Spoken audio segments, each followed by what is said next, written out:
La France fait deux erreurs logiques absolument incroyables. La première, c'est de penser que ceux qui ont fait les meilleures études sont les plus intelligents. C'est pas vrai du tout.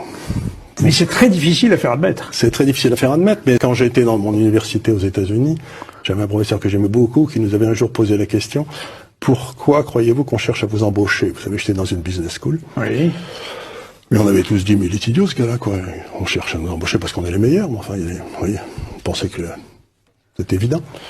Il nous a dit, non, pas du tout. C'est que vous avez suivi des études. J'avais 27, 28 ans avant. Et donc, ça montre que vous avez aucun caractère. Si vous avez eu le moindre caractère, il y a longtemps que vous auriez créé votre entreprise. Et donc, vous avez montré que vous étiez capable de répéter ce que vous disent les professeurs, et c'est ce qu'on appelle l'intelligence. Mais ça n'a rien à voir avec l'intelligence.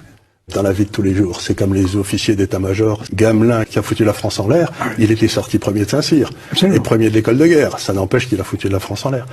Donc, première erreur, intelligence égale études. C'est pas vrai. Deuxième erreur, c'est de penser que parce que vous avez fait les meilleures études, vous êtes le plus à même de prendre des décisions.